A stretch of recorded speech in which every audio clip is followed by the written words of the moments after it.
So is that like, did you fix your VCR, or is that a new VCR? Oh, yeah, no, I went ahead and bought a new VCR on eBay because I had a VCR and it crapped out, and you know me, I like crappy old media. Did you ever fix the Betamax? No, I actually would need to like take it apart and figure out what's wrong with it. Yeah, maybe Ken can give you a hand. All right, levels checking. We good. All right, let's go ahead and get this show on the road. Hey, welcome to another installment of Catching Up. I'm Sam. I'm Chris. I'm Jake. I'm Josh. And, whoo boy, so way back in episode 3, we couldn't shut the fuck up about Mad Max Fury Road, and guess what? We finally saw it, and we still can't shut the fuck up about it. Because pause this podcast and go watch. Yeah, it's going to be worse because that was a 2-minute trailer we were talking about. Yeah. Now it's a 2-hour movie. And you've seen it 3 times. I have. So, gentlemen, let us discuss. Let me just throw this one out there. It's currently my favorite movie of the year. Oh, yeah. Easily. Same. Yeah. Yeah. Yeah, I mean, it was just like...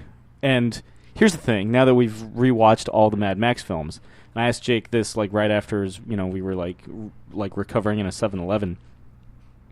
Yeah, Is it bottling in the corner? Which you kind of have to after seeing this. Yeah, it's so intense. It's a ride, man. Better than Road Warrior? Best Mad Max film? I'd say so. My thing was, and like Sam has alluded to, I've seen the movie 3 times. First time I saw it Thursday with young Samuel to have my face blown off. The second time was to have my face blown off. And then the third time was, in fact, to have my face blown off one more time. And funny enough, because Thursday, Friday, Saturday. Thursday, when we saw it and we left the theater, I was like, I got to see it again. 1, because I loved it, but 2, I was like, I have to watch it again because there's so much going on in this movie. And then the second time after I saw it, I was like, that's it, I'm good for now. And then I was sitting down watching Gilmore Girls at the house after work, and I came... Great way to cool off. Yeah. I came across a picture, and I was listening to the soundtrack, and I was like, oh, shit. I was like, all right, well, if I look on my phone and there's a showing in the next 30 minutes, I'll go. And there was a showing at 11:05, and it was 10:30. And I was like, yeah! And I just geared up. And the next thing I knew, I was sitting there watching it again. And I was like, yeah. So anyway. And it was fantastic. Twice in 3D, once in 2D. Anyway. I can't pick. I seriously can't. And like I said, even though I've seen it in such rapid succession, the thing that I can do, and if you listen to the Road Warrior commentary, I'd say that my favorite action film of all time is The Road Warrior. I can move that now to the 20th century. Like, that's my favorite action movie of the 20th century. And I can say right now that my favorite action movie of the 21st century is Mad Max Fury Road. And the cool thing is, the best way to describe it in a really quick way is that it's the final 20 minutes of Road Warrior spread out as a 2-hour movie. That's basically what Fury Road is. With some very strategically and wonderfully placed, slow kind of pace, cool-down moments. Because you need it. I mean, you couldn't do this movie, this high-octane, intense ride straight through without like a moment or two to catch your breath because it's so huge. But yeah, so I don't know, Chris, Josh, what's your favorite Mad Max movie? Still Beyond Thunderdome. Yes, just for the song. But no, what I really, really loved about Fury Road is that all these movies back in the 80s that have been lined up for a reboot, a sequel, continuation, made-for-TV movie, what have you, Fury Road so far seems to be the only one that comes to mind that they didn't fuck with the formula. They didn't drastically change anything. They just threw a higher budget at it, but it didn't subtract or add anything to the film.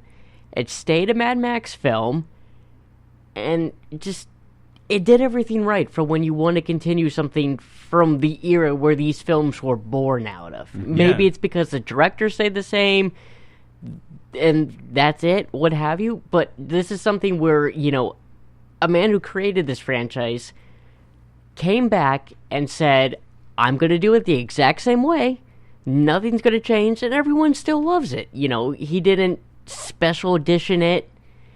He didn't add a whole lot of gratuitous CGI and unnecessary backstory for anyone. He just made it perfect.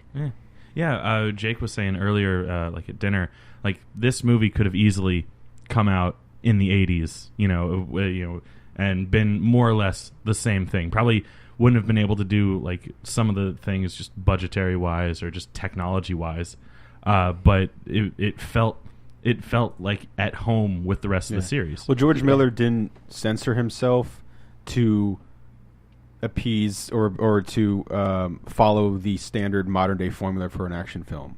Like Josh was saying, he still made the exact same movie he wanted to make because he's the one who knows this world the best. And this is an idea that I've heard that's been sitting with him for a while. I mean, 12 years since they wrote the script. Mm-hmm. And this is something where the initial idea he had as early as the late 90s. Yeah, and it's just an idea he didn't want to do. He's like, I don't want to do another Mad Max movie.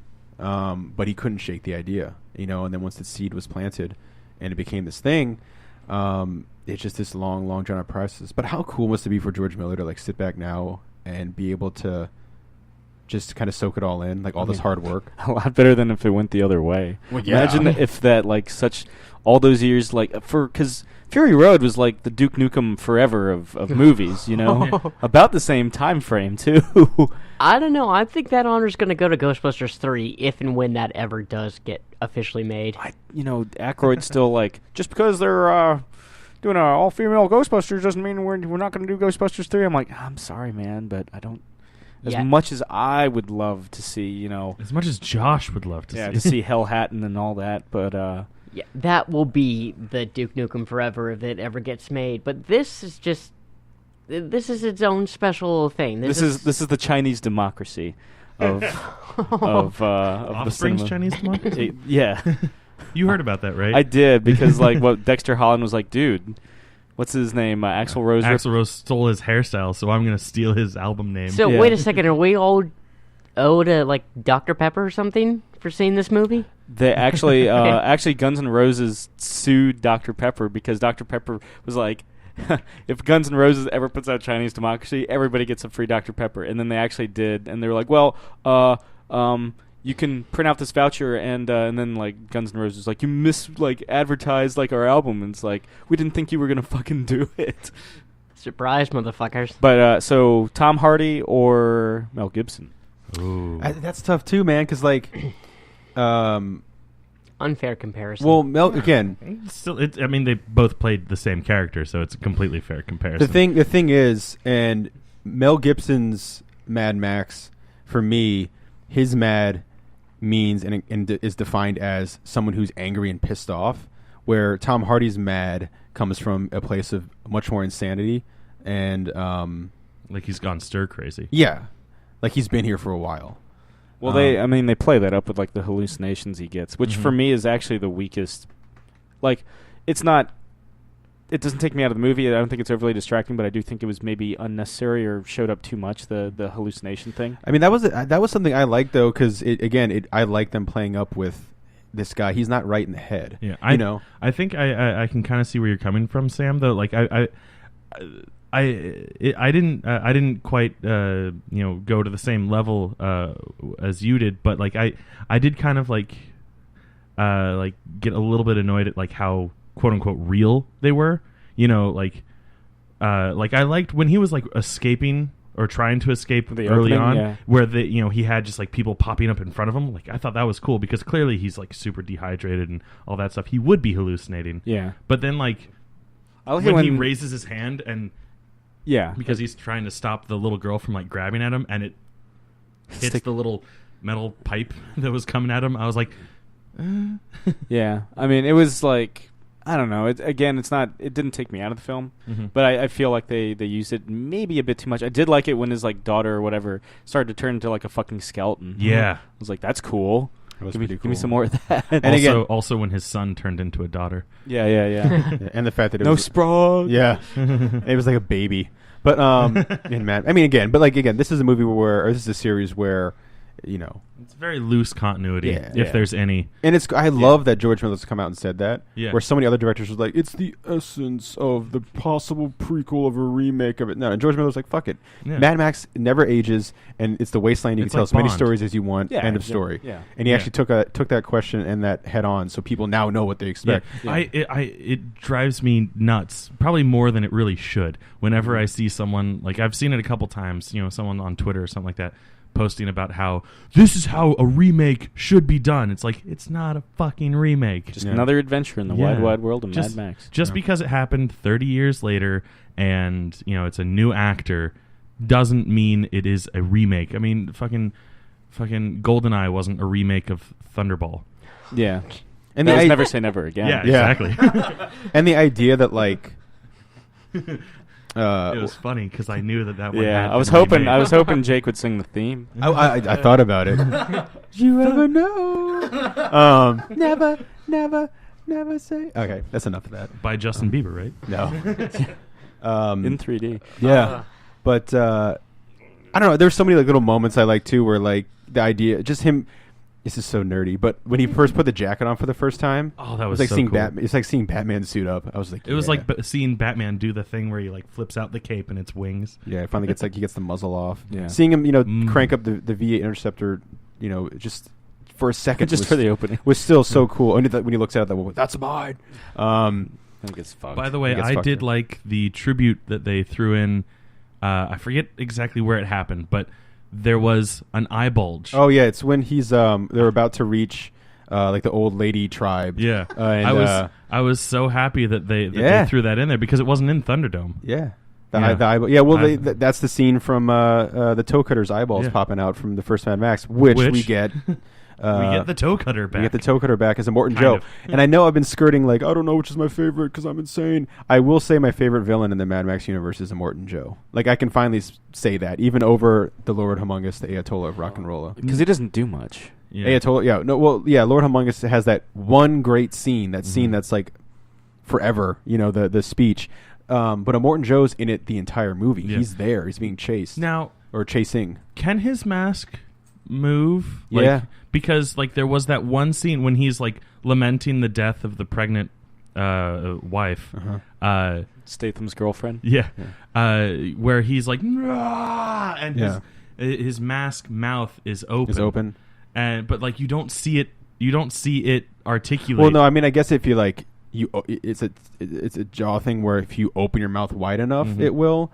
But clearly it's not when he's talking because that would look kind of silly if it was like chattering the entire time. Yeah, no, I'm glad that it didn't. It wasn't like Ultron's lips. Yeah, but just like the look of a Morton Joe is so freaking badass. I love the fact that like the first thing that we see from him is the Vader, you know, moment where you see his like boils or whatever the fuck it was on his skin. Yeah, and then he just and he just like Vader. Yeah, but also, you know, it's cool to think because, you know, we were like, hey, why isn't Max's eye fucked up in Thunderdome?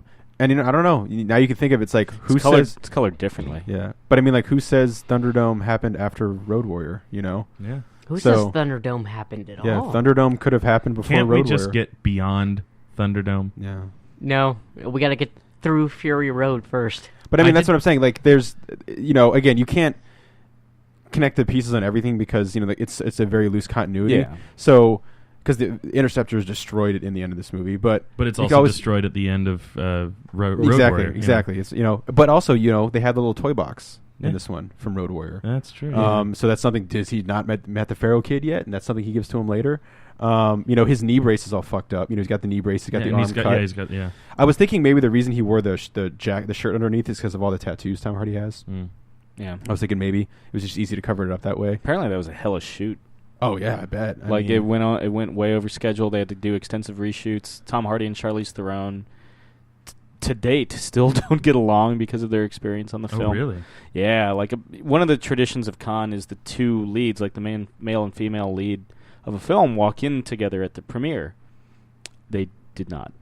Yeah, like they interacted a bit, but for most of the premiere they stayed away. Probably mostly because Charlize Theron had to like Lieutenant Dan her left arm the entire movie with like the CGI stuff. Yeah, which I thought was so cool. I hadn't picked up on that from the trailer. I don't know if they didn't pick show up it on or like the opening. Yeah, but like I saw it.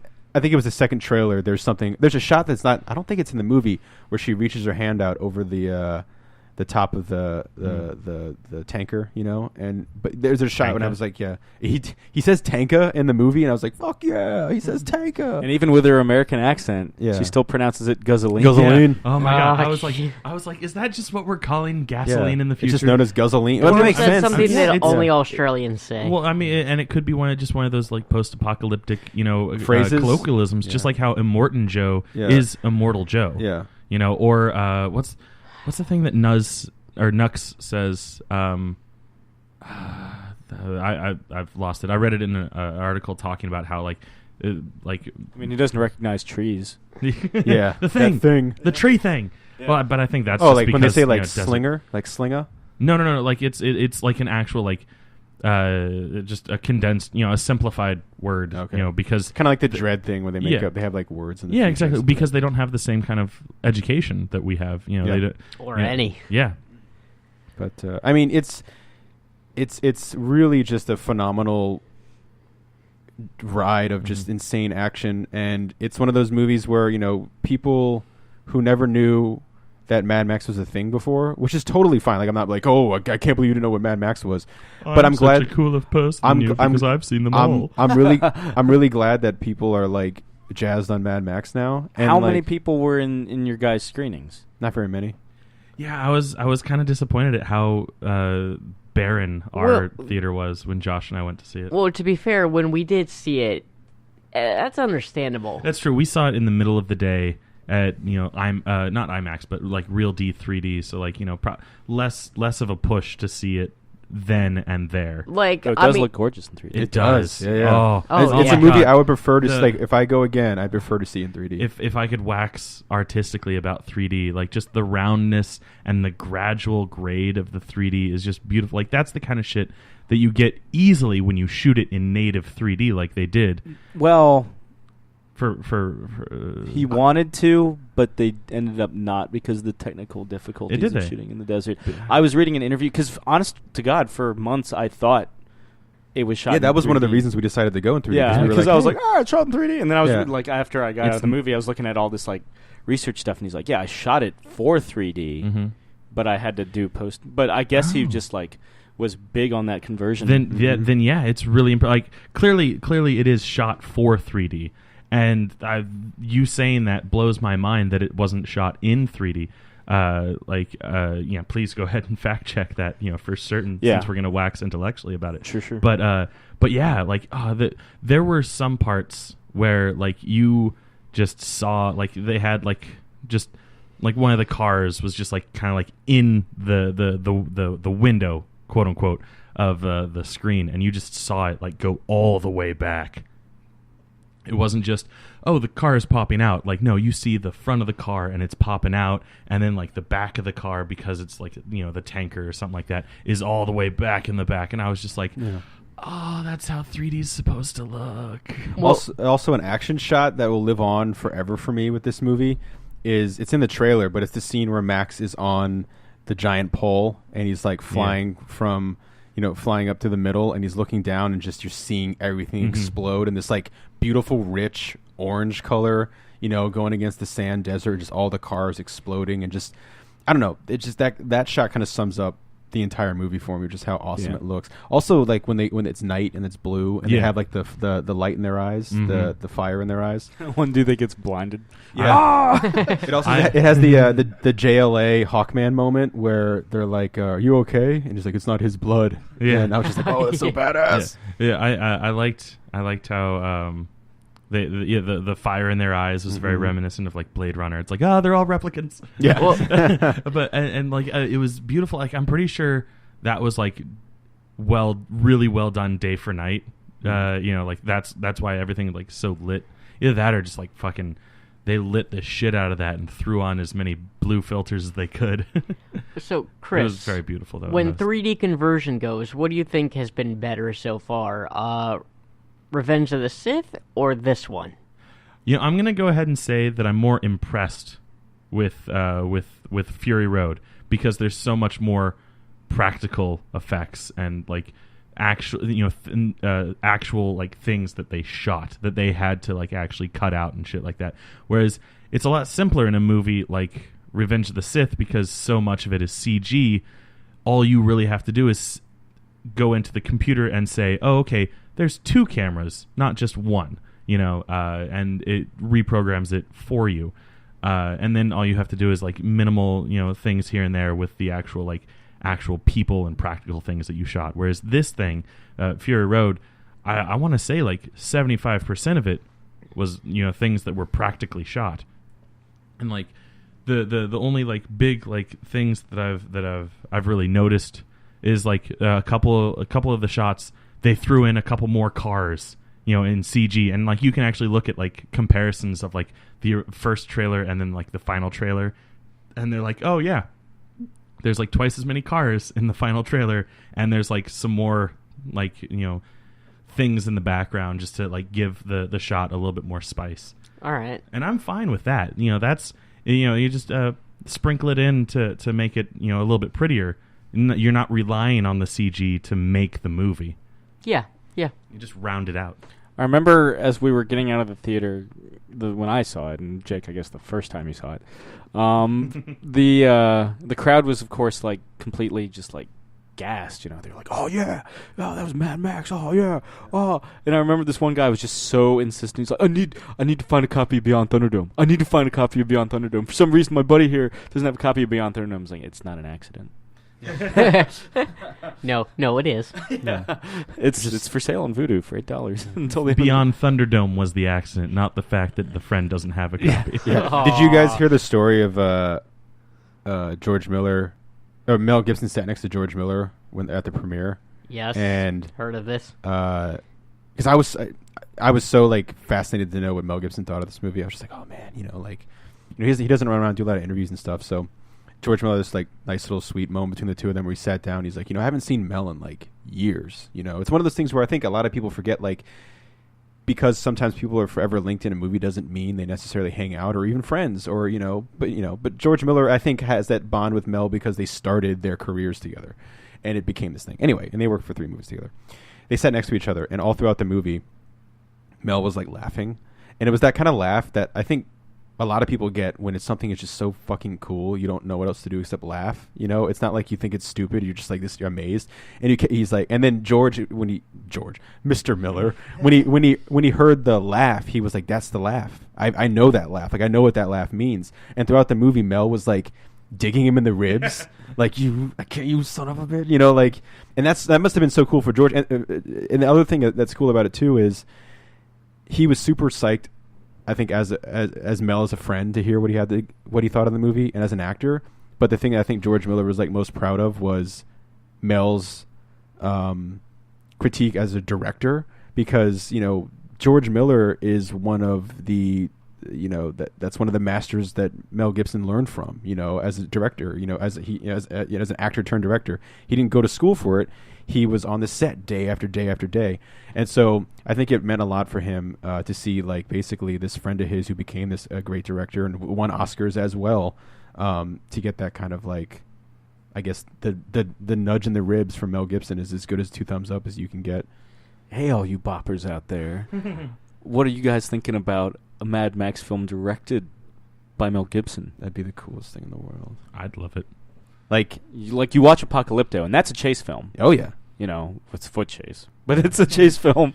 I mean, I think it'd be fair to say that like it would be the most batshit insane, crazy Mad Max movie, and most violent. Most violent. Great way to follow up Fury Road. Well, I mean, I'd be curious to see what someone who this franchise kind of helped create them in the business, then go behind the camera and then say, okay, now here's what I want to do for my character that I embodied. Be like Harrison Ford directing a Star Wars movie, or Indiana Jones. But it's like, who knows that world? More so Indiana Jones. Who knows that world better or who's known for it better than George Miller than Mel Gibson? Yeah, no, I mean, I would be interested to see what he would do with it. I'm not saying... No, I know you're not. I'm saying... I immediately want to go out and see it, but I'm always curious to see what someone who has played a character like that, and every so often when a film's being made, the actors always have little ideas of what they want to add to their characters, but to see him put the character on his own path in his mind, that I would want to see. I think it'd be cool to see an entire Mad Max movie that is just Mad Max in his car driving and dealing with things. That's it. Just the entire movie is just Mad Max in a car, Just Mad Max Knight Rider just driving. with Kit. or Mad Max Lock. Yeah, Mad Max Lock. Yeah, exactly. Okay. Yeah. Okay. Okay. Sure. Okay. That's a great come down movie if you're looking for another Tom Hardy movie to Yeah. watch. Yeah, Where it's intense, but it's nowhere near as It's a intense different kind of intense. as Fury Road. It's emotionally intense. Yeah, but Yeah. not It's- like it's a- not that's like a- physically intense. That's a fucking cool movie. It's on the list. It's Yeah. really, So good. it's really. I don't think it's Treat on Netflix, yourself. is it? I mean, I own it if you want no. to just borrow it, Josh. Yeah. It's really cool. Well, I'll have I to think do I that saw it on then. Amazon Prime. It's really cool. I think that's how I watched Basically, just real quick, it's just him. The entire movie is It's him a in a chamber car. play. Yeah, I would like to see a Mad Max chamber play movie. Basically, it would be cool Yeah. just to see him by himself with his own it. thoughts. The MRAs would be very Just- pleased with just that driving. too. Oh, Jesus. God, Do- we have to bring. I really don't want to address that. If you That can yeah. be the only But- thing that we say about it. Yeah. Yeah. Other okay. than if you ever find anyone that beat them with the largest Yeah. hardcover book you can find. Yeah. Yeah, basically, if you ever find Preferably anyone the say Max isn't the star of his own film, demolish them in the most violent way you possibly and legally can, or Yeah. even illegally. We don't condone beating people. no. Yeah. Basically, the thing beat is somebody with a large hardcover The book. basic thing about that is A Jane Austen nobody, novel, preferably. nobody in this room has time for that shit, and Yeah. nobody out And we there. are all men. Yeah, and nobody out there should have time. Don't Now- give them the. Just nobody has time for that shit. Here's the thing. Miller says he has at least one Mad Max story left in him because he Yeah. was originally supposed to film Mad Max Fury Rosa like back to back with Fury Road, but because Fury Road went, over budget and over schedule, they, Superman the movie did and was like everyone on Fury Road instead. Yeah. And so I think we can, provided the box office is good, we can expect at least one more Be Mad awesome. Max film. so we from can George expect it. Miller. Well, it was only, it got its ass kicked in the box office by a little film that Mr. Nolan saw this weekend. Oh, I was actually about to ask how it did. My acapels. God. So yeah, I saw Pitch Perfect 2 the day after watching Mad Max Fury Road, and like I just needed a me day, Something to help uh, keep your sanity yeah, from Fury yeah, Road. Exactly. That and a plethora of other things, I'm sure. So I just I found a local screening that wasn't packed, and I was like, I'm gonna go to that one, and I found like a seat all by myself, and I just sat there and enjoyed. That'd be weird if you sat on somebody. Sat next to like sat right in the middle of a large group of like 14-year-old girls. Yeah. But no, so yeah, I just kind of snuck in and sat there and enjoyed the movie, and then left right as the credits started, so I didn't feel awkward. But it was wonderful. I'm a very vocal fan of the first Pitch Perfect movie. I'm a huge crush on Anna Kendrick and all that jazz. Who isn't? Right. But yeah, I saw it and it was quite enjoyable. A couple shortcomings from it on it if you really want to do like an analytical review of it. But at the same time, like, it's Pitch Perfect too. Why bother? But like if you want to know, my biggest gripe with it was that it was more just a collection of songs, whereas the first one actually I feel like had more story to it. Like there was more struggle, and it focused on multiple characters, not just Anna Kendrick. This one was pretty much all just Anna Kendrick, and then a little bit of Rebel Wilson's character, but mostly just like fat jokes. And then she's like fallen in love with Adam Devine or whatever the fuck his name is. Yeah, Divine. Divine. Is he divine? Is he a workaholic? He so as everyone will remember, in the first Pitch Perfect, he leaves to go be famous or whatever. This one, he's back at the college as a campus security guard, and like on a wait list to be on one of those like The Voice shows. And that's what he's doing, and he's like still like going to college parties, being that creepy security guard. But Snoop Dogg's in it. There you go. He's an old school. So Whoa, Yay. whoa. Whoa, I'm seeing him live next month. He's there. He's in it because Anna Kendrick. I like how I'm calling her Anna Kendrick, not by her character name, but Anna Kendrick, because who cares what her character's name is? It's Becca, by the way. Not that he's keeping track. Yeah, but no. So she interns at a recording studio run by Keegan-Michael Keyes from Key and Peele, and he's hilarious. And Yes, Snoop that Dogg, I agree with. Snoop Dogg is recording a Christmas album, and she comes up with a great Christmas album. Ho, hose. house. I've got ho-ho-hos. Even though that's ludicrous, but whatever. Yeah, so yeah, he records a Christmas album, and Anna Kendrick, of course, much like in the first movie, when she just randomly starts busting out mashups, she comes up with a new way to arrange, I think it's White Christmas, or Here Comes Santa Claus. One of those. Christmas song, they all sound the same. And she goes from intern to superstar, of course. Yeah. Typical. But no, it's Does she freeze frame with like Carl Weathers in like mid swing? that would have been great. No, unfortunately, she does not. But yeah, no, it's really cool. What's her name from Married with Children, Futurama, and Sons of Anarchy? Katie Seagal. Yes, she's in it. She plays one of the Bart and Bella's mothers. Brittany Snow from Nip Tuck. Yeah. Yeah. Her dad was a white supremacist in that show. Yeah. Nice. Cuts off a dude's penis. Or makes Matt cut off a dude's penis. That show's fucking crazy. I love that show so much. It's off Netflix. I mean, I own almost the entire series, but it's off Netflix, which is kind of a bummer. Oh, it isn't? Oh. Oh no, it's Oh, a fantastic. Anyway, I mean, I own the first Pitch Perfect digitally. I thought it was a fun movie. I'll see the second one. Yeah. But, Yeah, I would say if you liked the first one, you will probably like the second one because it's it's fun. just more of the same formula. Let me float this one out here because Yeah. I think Mel I'm going Gibson to do directing Pitch Perfect 3. That would have been yes. Yes. I would love to see him do a musical. I would. I just want to go to Disney I with would Mel lo- Gibson. That's I all would wanna love do. to see Hang out with him Mel. act in a musical. Has he done a He's musical? sang in Pocahontas. He He has was a very John Smith. he has a Yeah. very lovely singing. He's one of the voice. few people to keep their like voice and yeah. singing voice. Yeah, most time they have like Pocahontas. They have an actress doing the vocal stuff, and then they have a singer doing the singing. Mel Colors of the Gibson Wind, does yeah. both. Danny Elfman was Jack Skellington. That's right. Song. Mm-hmm. Yes. I don't remember who played him. Not song. Must be weird because he's usually singing. Mhm. Like Yeah. it's like must be the smallest part for non-singing Jack Skellington. Poor guy. Yeah, and that's a short movie too. Yeah. But Yeah. You Anyone- were floating something. anyone excited for Tomorrowland? Yes. Because I am. Yes, yes, yes. Anyone, I am. Anyone but at all? I am. I am. But like, what is? And let me preface: Tomorrowland. I am excited for it. But what is the insane hype for it? Brad Bird.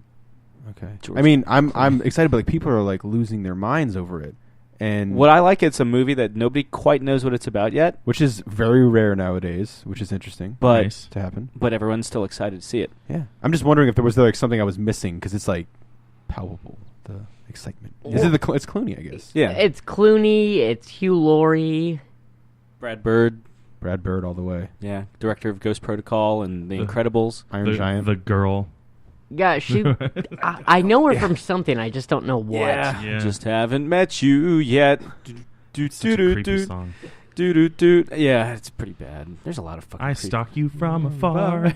But Can we talk about the just music? Song And all from I want to Beyond talk about is Thunderdome. Mad Max. No. Can we talk about the Sorry, soundtrack's Josh. pretty freaking awesome. The music in Fury Road. Oh, I was like to Tomorrowland. Michael Giacchino does a good job. Yeah. That was like half of it. Yeah, Just a lot of like big time drums and the strings. Yeah, and, Guitar fucking- Man. It's like it's very minimal, Coma, but it's awesome. Coma Doof Warrior. Is that his name? That's the guitar guy's name. It's awesome. His character is blind, so but he knows how to play the guitar, and Immortan Joe just heard him and was like, yes, you will be like my equivalent of a bugler, Yeah. riding in the battle. Yeah. He was always so And- cool. That was when he like first hits his like big power chord and just like fire spews out of his guitar. I was like locked in, seatbelt clipped. Let's do this. Well, the cool thing is I the was camera. already excited. You'll see like off in the horizon, like them driving closer, and as the camera will pan in and out, like you'll hear the guitar like come in and then go out. Like it's just this constant like battle cry, and they're just kicking serious kinds of ass all throughout the wasteland. Yeah. Best use of Giuseppe Verdi since Battle Royale too. I mean, it's the same piece. Yeah, but any villain that's, willing to have basically your own theme music for whatever you're doing, follow you around on a stage like that, you're really not that bad of a guy. I'd follow you into battle. Yeah. I sympathize with you. Nicholas Yeah. Holt status. Yeah. Open the gates of Valhalla. Yeah. I will personally. Yeah. Yeah. Silver spray paint. Like right in the mouth. And Yeah. yeah. How many times did he hit that up? Like two or three times? At least twice, yeah. Yeah. I wonder his lips were chapped. Yeah. Too many lovely days. So Not enough. So I there- loved his character arc, by the way. Oh yeah. I feel like he had the best, mostly because like it was such a drastic change by the end of the movie. Whereas I thought he was gonna die earlier. yeah, I totally thought he was dead in the sandstorm. Yeah, I thought he was gonna have his big moment. Like that's. Yeah. You I get thought that was sold his for lovely It's day. very cool. Yeah, and But then by the end of it, I was like, "Oh, don't go." Yeah. Yeah. I respected it.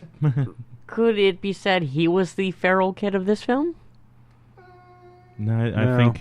I think the feral children of the the women were the I don't know. Yeah, it could be. But I don't know. It was freaking cool. And I mean, everyone knows I'm a Tom Hardy nerd. But Are you? Yeah, I enjoy his films. I thought he was, again, I know he was like anyone would be like super nervous to take on the role of Max, but I thought he did a fantastic job. He does. I say this in a good way. He's the best like eye actor in the business. Like he acts with his eyes a lot. Like he can tell a lot without saying a single word, and that's something very important for Max to do as a character. Snaps his fingers a lot. He'll just kind of look Thumbs around. up. Yeah, give you this kind of Max is a man of few words. He always has been.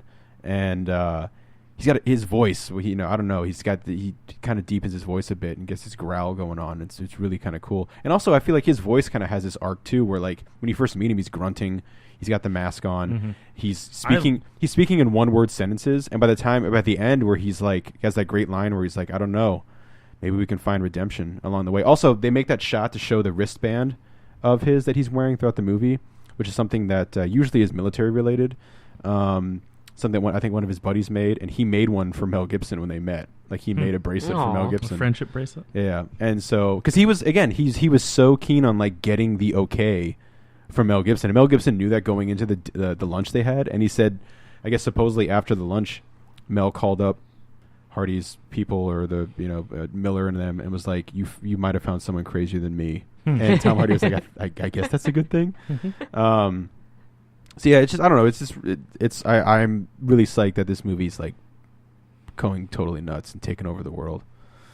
I hope it makes squillions of dollars and does what it needs to do to get some more in there, because Hardy's contracted for like a bunch of them, not just one more. So Sold.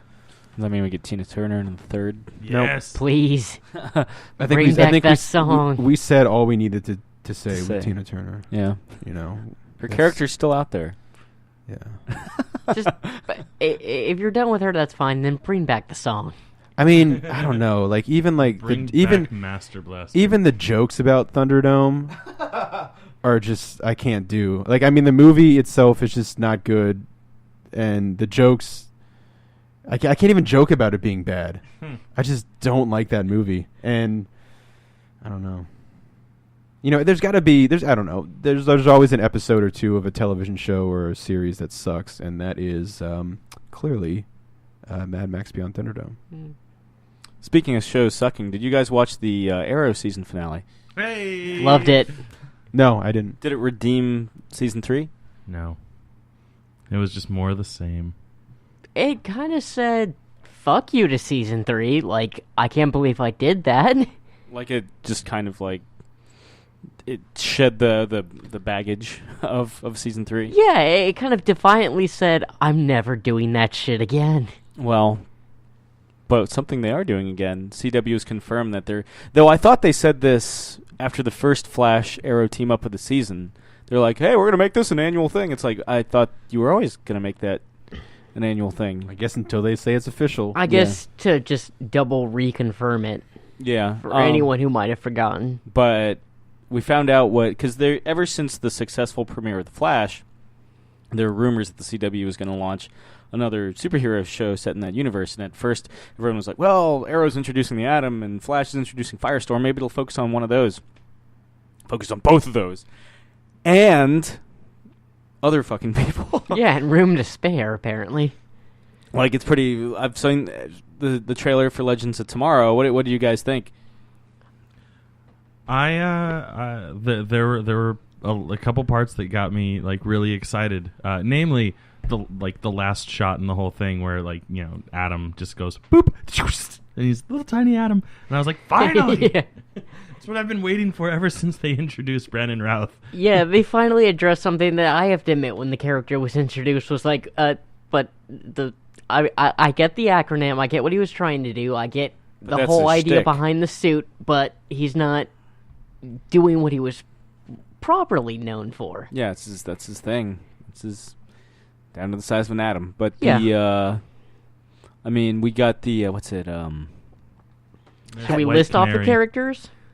Well, the characters are what? So, Firestorm, Atom, White Canary, and Hawkgirl. Yeah, Captain I guess Cold, Captain Cold, and Firestorm, Heatwave. or whatever.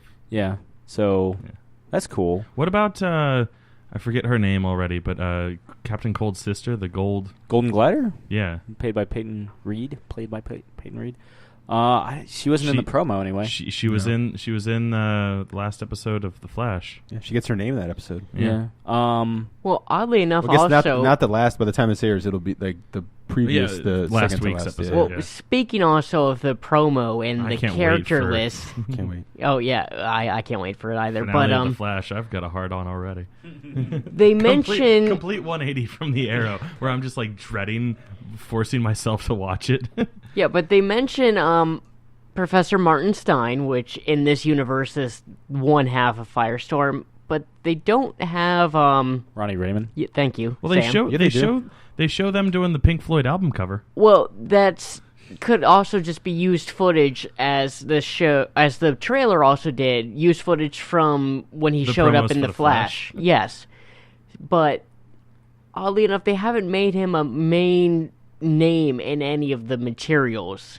The actor maybe or they're the still character contracted. specifically, who's the other half of Firestorm. Well, I mean, the way that they've been doing the story in The Flash is that the two of them are like settling into their roles as this thing, and like Yeah, it's his body and the other one yeah, basically But, like, piloting. yeah, but like every time he's shown up on The Flash, it was Ronnie's body. True, which either means that for this one they will use him just in those points, or they're going to someone else has theorized that they're going to do a combination of a physical actor and then CGI trickery to make it look like the actor. Or they just didn't have the footage for the promo. Is the actor that played Ronnie Raymond dead or something? Yeah, I don't. No, I don't no, understand no. where you're coming from. Yeah. They're just not You're- signifying that he's contracted to like- actually the actors be in the show. So basically, someone is just butthurt that he's not in the promo. He might guest, or he might show up later. We don't know. Yeah. We only Well, got the first I mean, look trailer. even in the there's also going to be a lot more characters in the show that aren't in that promo. Well, even in the official There's going to lineup, be bad though. guys. Well, in the official lineup, though, they specifically don't mention Ronnie Raymond. They specifically only reference Martin Stein. Maybe they'll bring in Jason Rush. He's another half of Firestorm in the comics.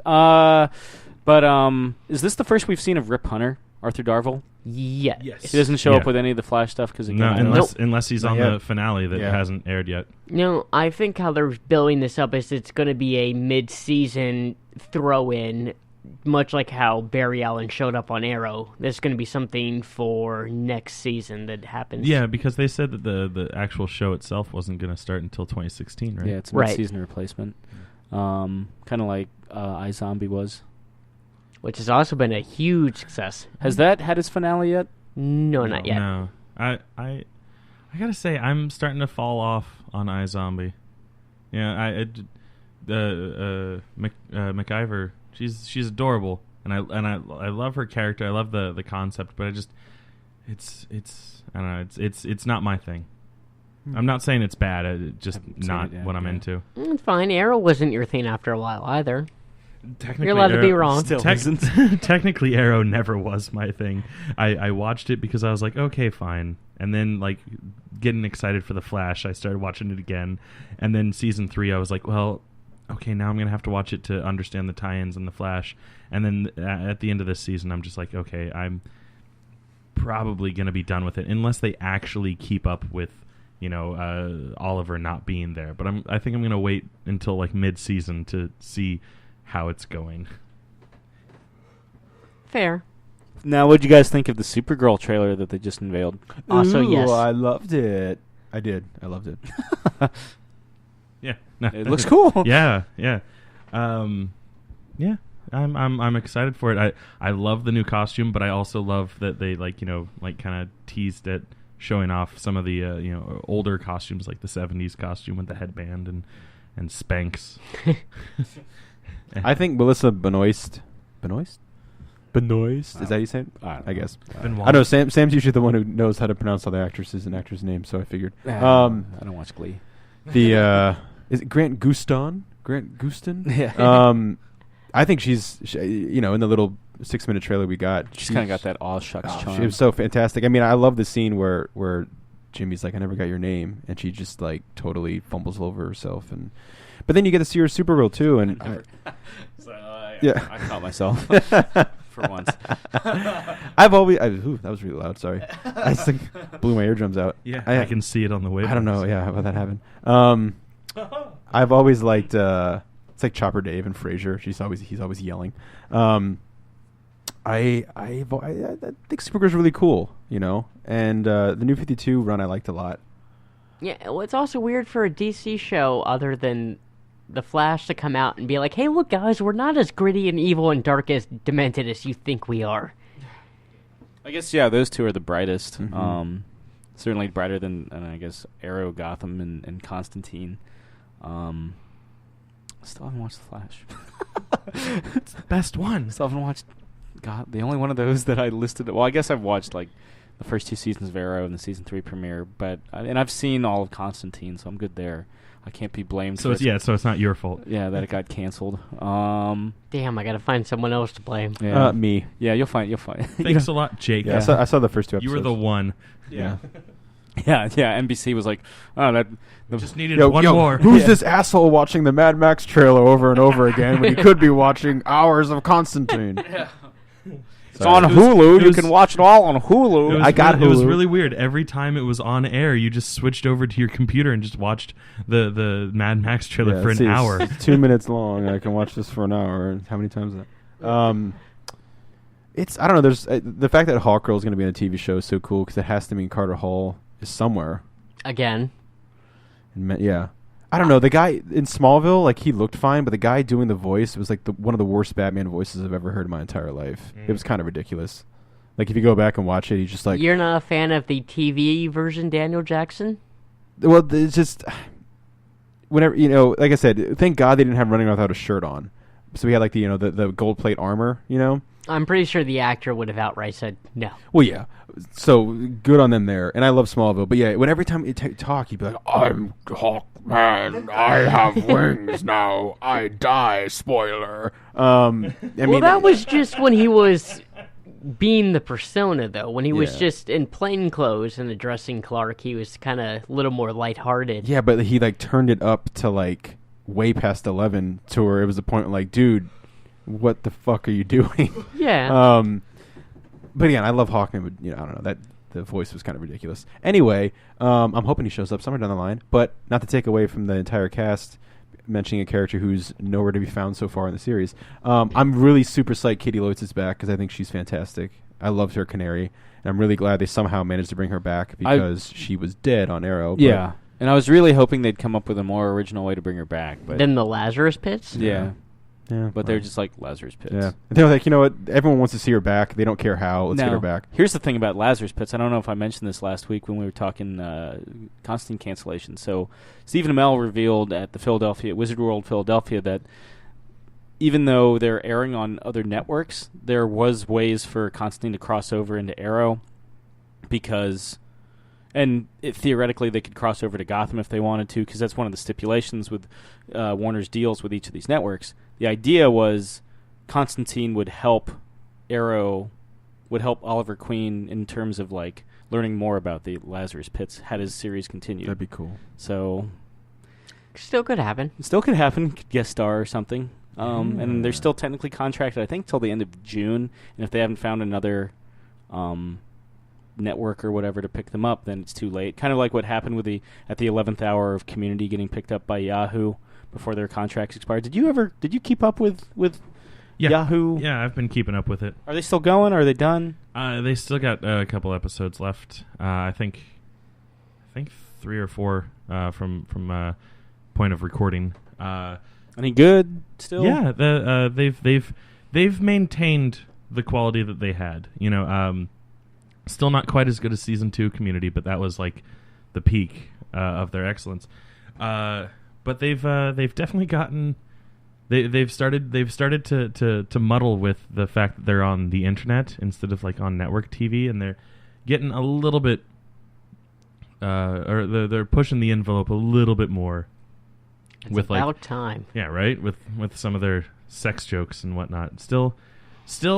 I think probably would be totally acceptable on like late night network TV, but not at the prime time slot that they had been in. That's cool. Now, we had talked at the beginning, like before we launched in, that you'd got a new VCR. Did you get a new HD DVD player? Yes. So back several years ago, I had the Xbox 360 and the HD DVD add-on drive. It was a smart purchase for right? anyone who bought it. And then when I lived in New York, it got water damaged and stopped working. So I ended up giving it to my brother-in-law, who's kind of like a tech guy, and he was going to see if he could fix it up. And as a late birthday present, he gave it back to me, all patched up and whatnot. Still having trouble playing it because now I don't have a 360 anymore, and apparently I don't have the right codecs or something on my Windows PC, because you're supposed to be able to just plug and play it into anything with like Windows Vista or higher, but I'm having trouble. Codex? You mean you need the thing from? Is it the thing from Man of Steel with all the? Oh yeah. The Krypton. I was watching that Kryptonian DNA. That's how you get your HD Yeah, TV to play? it's a little like black Superman S. Yeah. Mm-hmm. That Right. I thought the Codex was the skull. It's originally in skull form, and then it dissipates. Some of it dissipates in the Kal-El, and some of it like forms into the weird. It's so stupid. It really is. Like I enjoy Man of Steel, blah blah blah. We've talked about it a gazillion times, but that's so dumb. Like I actually forgot that this whole thing happened until we The started talking DNA about future of our planet goes from a skull Yes. to our child, Yes. and Jor-El- then a black little key thing. Jor-El Yeah. breaks in, like he does Waterworld style, breaks into to steal the skull and flies away in his dragon beast that gets shot down and dies. And he's like, "Oh, it's okay, Boobala, whatever the hell the beast's name is." And then the whole planet explodes, and we get rid of that shit. Yeah, But not really, because that's what frees Zod, and then it Yeah. opens up more it's shit. so dumb. Yeah. I was And they fly around the penis penis pods. Penis pods. Penis pods into the Phantom I Zone. remember I turned to my dad. Penis pods in the Phantom Zone. I remember I turned to my That sounds dad. like the worst Yeah, euphemism I for ju- sex ever. I turned to my Baby, dad. I was I'm gonna like, put my penis pod in your phantom zone. I turned to my dad. And I was like, If hey, the lady doesn't immediately just get up and walk away. I really, really hope that's in the Man of Steel porno. yeah. It is now. Yeah, I turned right down. I was like, "What? These ships are about to show up, and just you're going to be amazed what they're going to look like." And he looked at, they started flying. He goes, "Dicks." So I was hanging out with John yesterday, and he hadn't seen The Dark Knight Rises or Man of Steel yet, and so we watched both movies. While we're preparing for another epic race of Super Mario 64 and Donkey Kong How'd that 64. That'll be next week. Okay. We were laying out the particulars so we can like duel and Gotcha. like John Williams scores will play in the background and it'll be awesome. Yeah. Probably not. Not awesome anyway. Everything is awesome. I show him both films for the first time. He thinks outside of Bane's voice, Dark Knight Rises is a really solid film. Outside of Bane's voice, He's like, Thank God. Yeah, how did the professor professor? Yes, professors sign off on movies now. yeah. I have to say, after watching this film, I don't know. I went into the Bane voice and did that. Yeah. After watching the film, I thought it was crap. I don't know. Whatever. Fuck him. No, Thank you, Max. I love John. Gives you power Yeah. over me? I started talking as Bane at the shop, and we were doing things like if Bane worked at a comic store, like how much of a pain in the ass he would be. Perhaps you should not Yeah. get the variant cover for Yeah. Convergence. Yeah. Let me explain to you why variance covers cost more. You're telling me, Bane, it's the same comic inside, but it just costs more? Well, it's because 1 out of every 25 has a special cover. And you're just like, okay, go away. Perhaps Go. you're wondering why you would DC would put out a proper title. Outside of Bane's voice, he was like, "Yeah, it's a solid movie." Oh, Yeah. nice. It is. I got his gripes with it, but It is indeed a movie. Yes. what do you think of Man of Steel? Oh, he hated Man of Steel. Did he? Yeah. He's like, Hate it for the same reasons I hate Man of Steel? we'll get into those. We do Eventually. Yeah, Yeah. it's in the books for next year. The Or this year, depending on when you're listening to this podcast. yeah. Every episode, somebody's first. Stan Lee Law. No, he within before they even left Krypton, he was like, "This movie fucking sucks." The Krypton stuff is like when I watched that To be fair, movie. the Krypton stuff is like the worst part of that movie. Is it? It's not. It's certainly. It's It's a not the contender. best. It's a contender. Here's one thing I will point. There were stylistically, I thought Krypton was cool, but like after like being there for like 2 minutes, I was like, "Can we please just blow up this fucking planet and get to Earth?" Yeah, I've never rooted We for a all- planet to blow up before in a movie. We all know what's gonna happen. I mean, It's like watching the fucking Waynes go to the fucking theater. We don't have to watch the entire show that they're seeing. Papa, I want to see the Mark of Zorro, Papa. Let us stroll to the theater to This watch. popcorn sucks. Let's leave and Yeah. use the irreputable exit. Yeah, let's Tell go that down to Gotham. Yeah, let's go down Crime Alley, Papa. No. Yeah, I just skipped the Krypton stuff when I watch it again. I skipped a good chunk of the movie, but I skipped my favorite scenes. But yeah, the Krypton stuff, it's 20 minutes of unnecessary dragon beasts and Which is like the greatest metal band ever. And Yeah. Russell Crowe. 20 minutes. I of like Dragon Russell Beast. Crowe, but I don't know. That's another thing. Like Jor-El's like he's dead, but he's never We don't need action hero Jor-El. Yeah. Yeah, I was about to say, he's Yeah. like a badass in this Though, one, to too. be fair, now that I'm saying this and thinking about it, we get action Jor-El and Superman the Animated Series as well. Riding like hover bikes and like fighting Brainiac. But here's me being a hypocrite because the animated series was ballsy as shit because like at the core it's a show for children. When it's that's what it's made for, and it's what a 3 episode arc, the birth of Superman, and Superman's not in the first episode. He's not in a good chunk of the second episode. It's not till the third episode that he's like the man.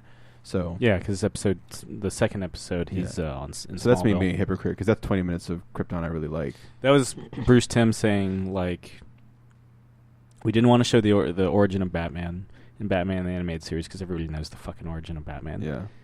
But we couldn't resist with the origin of Superman. I mean, I love the origin of Superman. Maybe it's just I didn't like the way the way Krypton and everything was portrayed in Man of Steel. Maybe because I do love the origin. Like that's one of the few characters that I'm all for like reading a writer's take on the Superman origin.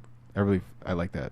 Yeah, at the film's conclusion, John was like, I'm glad I watched that, so I can say I saw it, and so I can never see it again and know what I saw. Yeah. But that movie fucking sucked. Now I just have to talk as Bane every time I see John. Oh, hello. Yeah. you are going to want to use the Z button to do the long jump over that in Bowser in the Dark World. Do you have any beer I can partake of in your fridge? Do you have a straw that I can drink it Yeah. with? Yeah. Where's your shitter? I must take a massive shit. It shall be extremely painful For you. For all of us. You seem like a big guy.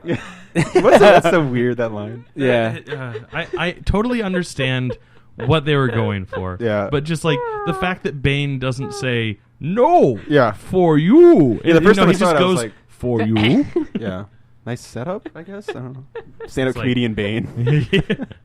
little Yeah. He's got like little homoerotic with little finger. It's like you're Yeah. a big Oh, guy. yeah. Oh, yeah. For you. You. Wait, that's the same actor? Yeah, that's Littlefinger. The guy that the CIA agent or whatever the hell Did he he was. get Oh, yeah, when he's thinner like- and taller in Game of Thrones? He got thinner.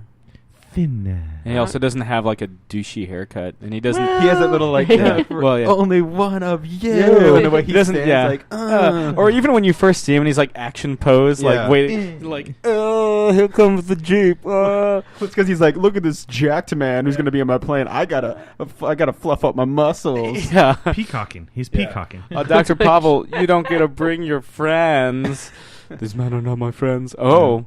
My flight plan's cleared for Dr. Pavel and one person, but only one of you. And the way he go back and watch that, because he's just like he points like, and then like he said, like the they're worst, blindfolded. the dumbest way to try to confuse a blindfolded man is say, I shot him and then threw him out of a plane. Hey, he didn't fly so good because I shot him.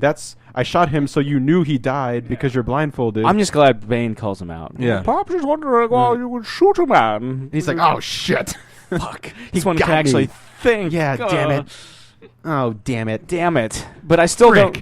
Yeah, even though you're like a legendary like terrorist figure, I still don't know it's you until I slowly look at the chanting. Yeah, and it's like slowly pulling. Yeah, he's like, oh god, if he has a mask and this is Bane, I'm in so much trouble. I've got such a big chubby. Yeah. Yeah. And then they don't like. Why don't they just like kill him? Yeah, they don't. They're like, he's like, we're gonna crash this plane with no survivors. With no survivors. Yeah, and then just everyone gets wrecked. Yeah. And that guy's so willing. I don't know. We've already done this commentary, but that one guy's so willing to die for him. Yeah, it's he's just just like, he's like, no, there must be one of us in the wreckage, brother. And he's just like, a fire rises. He's like, he's like Nux. yeah. He's like, oh, Yeah. It's a beautiful day. yeah. Yes, lovely day. Well, and Bane almost says it like, fuck you, I got to get my shit on. He's like, yes, fire rises, fuck you. After, yo. I'm not dying in this shit. Fuck Yeah, you. Here, let me spray paint your mouth Yeah, silver. yeah. And I will personally All walk comes you around through full her circle heart. because Tom Hardy was in both. Yeah. Man, I mean, if his secret project that he's working on for DC is the question, then he's playing like all my favorite people in the world because he's like being super secretive about this DC property he's working on. because yeah, that's right. Bane's What your if it's favorite. a Bane solo action movie? If he looks like the Luchador Bane, I'm all for it. All he needs to What do if he is like doesn't? remake. I mean, Eyes- I'll take Bane as Bane. all he needs to do is like remake Eyes Wide Shut, and you're like sold. You're done. Pants. Yeah, if- sopping wet with semen. Yeah. You're gonna be asking for the Star Wars Celebration treatment for that trailer. Yeah, I like that you use the word sopping. Sopping. We don't get enough usage of that. no. Josh, Sopping. who's your favorite Batman Sopping. villain? Because we've already talked about our Yeah, favorite. yeah. No one wants to hear that. Yeah. My favorite Batman villain. It's okay to say the man who laughs. There's a reason why he's number one. Who, Yeah. the Joker? Yeah, I mean, yeah. No. He likes that the Killer the, Moth, the Condiment Man from Condiment King, yeah.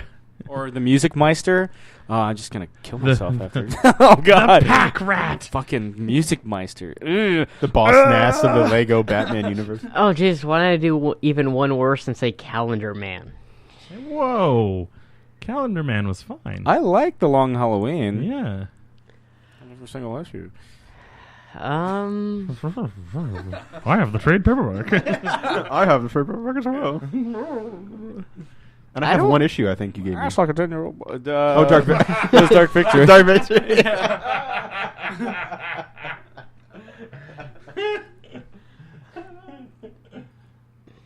Sorry. I don't know. Maybe Hush. Hush is cool. Yeah, no, I love Hush. He's Yeah. one of my favorites. I remember in Batman Eternal when like Hush shows up, Chris was just like, ah, like, he, like fucking just Hush boner. Hey, City. remember what was that thing that Bane was it in? Shit.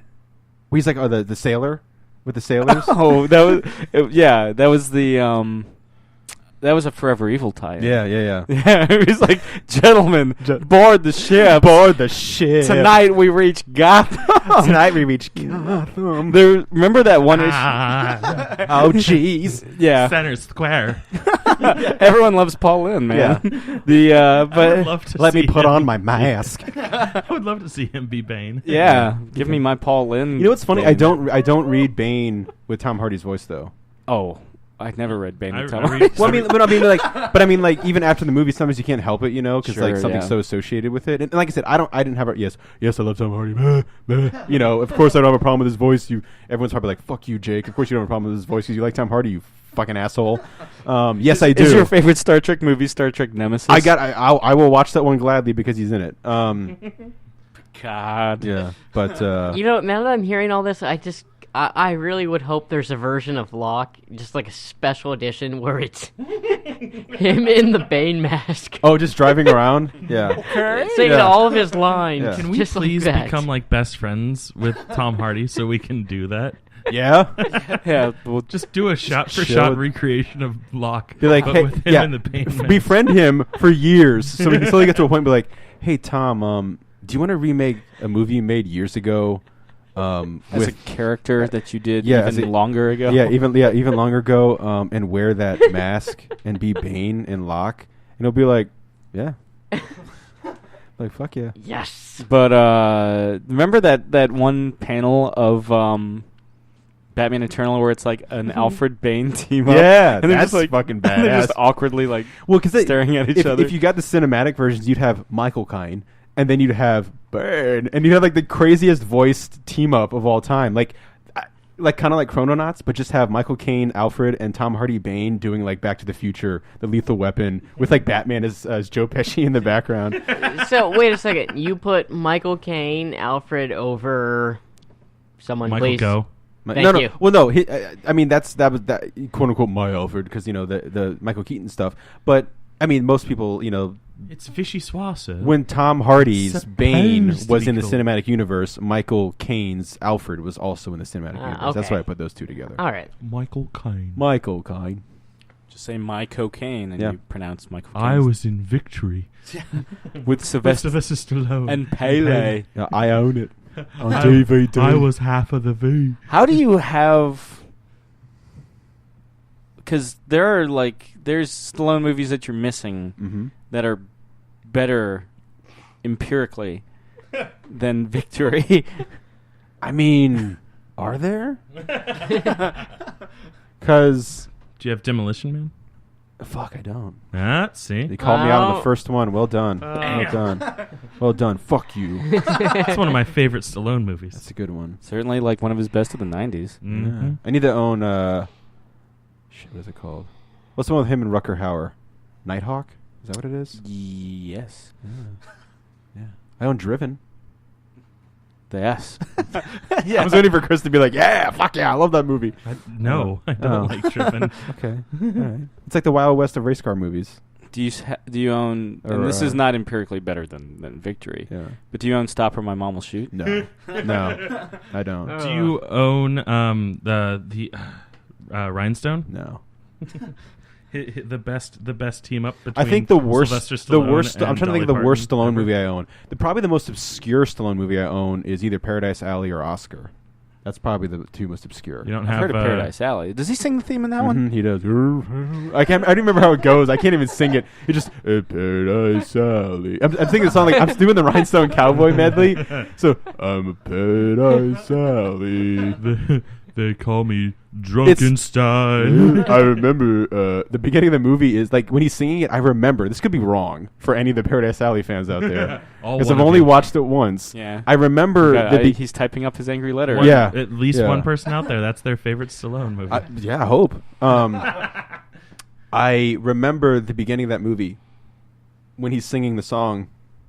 It's cut to like slow-mo Stallone, like running.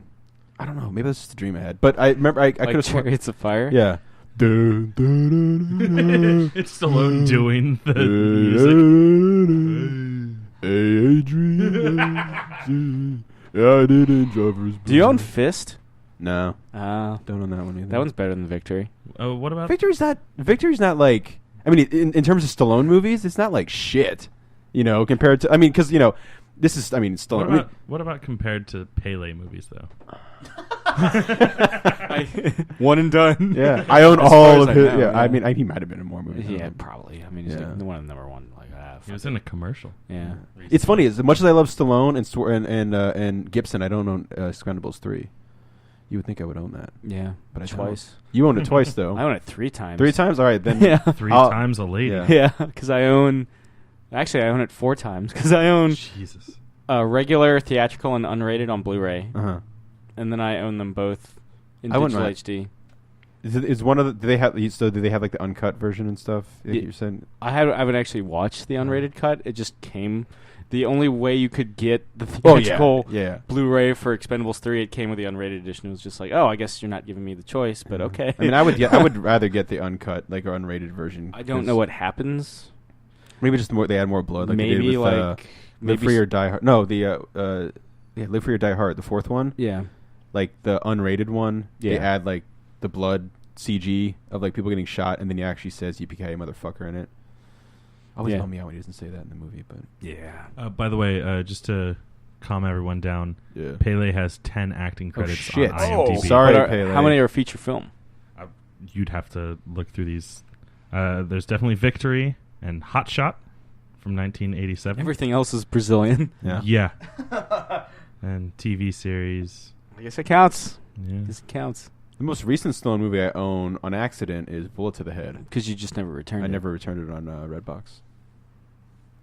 Yeah. Yeah. What was Demolition Man or Judge Dredd? Because they both kind of have similar. Demolition Man.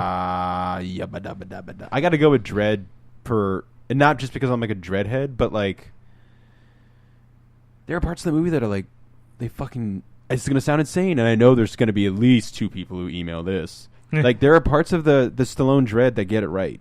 And now him taking the helmet off, of course, that's a no. But like the early 2000 AD stuff I read, they get some of the early Dredd stuff right, like more the tongue in cheek kind of vibe. They also use the slang in the movie a lot too, like Drock. I knew you'd say that. I knew you'd say that. I am. The evidence has been falsified. Chris, Judge Dredd or Demo? I'm always going to side with Demolition Man, but it's a very tight race.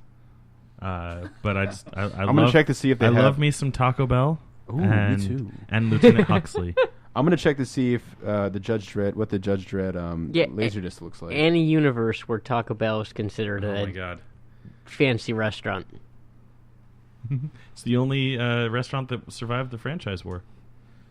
AKA That's- the only restaurant that would sponsor the shit. movie. All right, so you guys. Although in international versions, it's a Pizza Hut. right, Although, so- considering that they would have they're survived the the same franchise company. wars over McDonald's, that also makes me chuckle a little.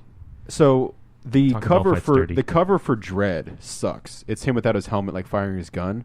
Now I'm sorry because you guys aren't be able to see the picture, but look at the Laserdisc cover for Dread. Pause the podcast that's and go the look Judge, at the. by the way, Judge Dredd, yes, Just, Judge Dredd, just to yeah. not confuse people because Yes, they're going the to be Stallone. like, they're like, wait, what? Dredd was on Laserdisc? Yeah, the Stallone Judge Dredd. Oh my god. Just him in the helmet. $28 though. Yeah, he looks awesome. I don't even like that movie that much. Not That's how much, a DVD. $28 is how much I paid for the close to how much I paid for the DVD back in the day because there was no Dredd. It was just Judge Dredd. See- and DVDs Oh man, were fairly and new. shipping from Tokyo. Chris, it's $20 Only for $4 the to awesome. ship from Tokyo. It's $20 for the awesome cover, and then $8 for the actual laser disc. Yeah. It's a wonderful movie. I should get that on Laserdisc though. That and Demolition Man. Two of my favorite Stallone movies. Well, I told you guys, like, when I was watching, I was rewatching Dredd, the Carl Urban one. This thought actually went through my head, where I was like, man, you know who would make a really good old Judge Dredd? Sylvester Stallone. And I was like, oh shit, wait, he already played Judge Dredd. He kind of fucked it up, and he'll even admit that. He's like, yeah, we really missed the opportunity of that one. You know, Missed the mark in that one. I feel like the opportunity for Dredd really missed. You know, I just taking the helmet off is a huge mistake. At least he admits it. Yeah, I mean, he probably doesn't give a fuck, really. I still got paid. Yeah, it's 20 years ago. Still got lots of money. There's a Still got lots of. The Game Gear game's sweet. There's a Game Gear game. Yeah, I remember Jake bought the Game Gear game. And There's he a told me he really liked console That guy game Jake with Boogs, full he's a motion good guy. video. it. Yeah. On Sega CD. Yes. Yeah. So. Where he ad-libs all the game over scenes. Oh, he does? Yes, every time he tells you fucked up or tries to give you a motivational speech, that's all ad-libbing on his part. Hey, you missed. You must be. Is that hard you hit? You got hit. So hard you get back up. Southpaw. Southpaw. Did you guys see the trailer for Southpaw Yes. with was it Jake Gyllenhaal? Yes. Yeah. Oh yeah, they played it before the 2D Fury Road. Did you guys get the Batman v Superman trailer? No. Neither did I. Wasn't that supposed to be I a saw lot of adventures? I was hoping I'd see it, and I didn't. I got it the second time seeing Age of Ultron. Mm. I guess we gotta see Age of Ultron more. I mean, I do want to see it again. Yeah. I would love to see Age of Well, Ultron again. what I've only I'm seen it once. confused about the trailer, though, is if they're saving it mainly for, like, the IMAX and FOMAX screens, or if they're showing it just on very select I screens. feel like one of my friends didn't see it in IMAX, and he saw it before Maybe Age of she did. Ultron. Well, tits. Yeah. I guess we gotta do that. Yeah. Now, before we sign off, I do want to say, so for the past 2 weeks we've been talking about Richard C. Myers' Jawbreakers Kickstarter, and hopefully, thanks to some of you out there, it was successfully funded. Yay! So, thank you for if you helped contribute or at least spread the word, or, I mean, if you didn't, there's nothing I can do about it. But the, And if you didn't, fuck off. yeah, fuck right off, but listen next week. The, We still appreciate your patronage. yes, thank you for your service. The, yeah, so that was cool. Yeah. Yeah. Good for him. Good for him. Maybe we'll have him back on the show when he's ready to actually unleash the beast. Maybe Hey. I'll actually get to say something in the interview. Maybe we'll do like a Beatles, like share a mic. Like, Oh, just sit me around. and yeah. Josh, like Just because that whole Well, that's mic- how we did the. That's how we did the first ever. Yeah, the first episode before First we episode. had, Yeah. we had the third mic. yeah. The I just one last thing too. Did you guys get the trailer for the Transporter Refueled? Oh my god. No. Gladly, no. I'm kind of glad, yeah. Of all the things that didn't need to be rebooted, well, I guess Hitman, but the Transporter as well. I finally got to introduce Jake to the series though, and that'll probably be the only Transporter movie I ever watched. Probably. I thought it was Probably. like just another sequel. I thought they weren't like saying it was a reboot. I guess it's not rebooted. Well, it's funny when I saw because when I saw Mad Max with Sam, we saw the trailer, but then when I saw it another time, they played the trailer again, and there was this like group of like bros sitting in front of us, and the guy sounds like Statham. Like if you don't know, it kind of sounds like Statham in the beginning. You don't see him, and the guy turned his buddy. He was like, "Fucking Statham, bro." And then when it's revealed that Statham has nothing to do with this movie, he was just crushed. He just checked out mentally. The second- a PBR just fell to the ground and spilled. That's funny. The second one is fucking insane.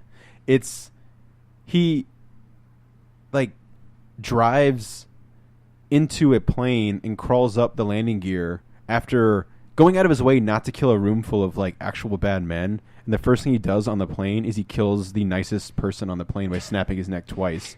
And then the plane free falls and like doesn't really affect them. They kind of like move back and forth like, oh god, and then they kind of like get a punch here or there. Then they crash, and Statham's like, I got to keep him alive because he's got the antidote. And then he fucking solves a riddle at the end, which is a potato, and that's the end of the movie. That's the Transporter 2. What's the one where he covered himself up in oil and fought a whole bunch of the guys? second one, so it's not First that one. Okay. If we're going Jason Statham movies, I'm going to go with Crank. I love Crank. Yeah. 1 or 2. Both. Yes. Fair enough. I guess they're kind of Two interchangeable. and one ends with him falling out of jumping out of a helicopter, right? And then Yeah. 2 Falling begins out, with him landing. Yeah. And it's Yeah. fucking awesome. Yeah. Because it's nuts. It's fucking no holds barred. And One of the best superhero films out there. Grant Morrison actually best agreed with Punisher you. movie. Yeah, Grant Morrison was like Grant Morrison. One of the greatest Punisher stories ever told. Well, Morrison loved the Crank films. He was like, "Oh, it's just like pure fucking madness." I think he called it like a superhero movie, like on steroids, and That's cool. Yeah, When you can't put a lid on your life, don't put a lid on your crank. yeah. Well, I think that's a. I think I that an just old said don't saying? use a condom. Yeah, Yeah. I think you did. I think we should. Go ahead, use a condom, kids. Yeah, use condoms, kids. Yeah. Safety first. Use just one at a time. Yeah. You don't want to create too much friction. But swap it out every once in a while. Yeah, yeah. Don't flip it inside out. Yes. But shoot, I don't think we can top that. Yeah. So watch Fury Road, and thank you for supporting Jawbreakers. If you did, and if you didn't, awesome. Yeah. But not really. Watch Pitch Perfect 2 as well. Yeah. Indeed. Yeah. Build up that anticipation for Supergirl and Legends of Tomorrow, and we'll see you guys next week. Thank you very much. Good night, Eric Bana.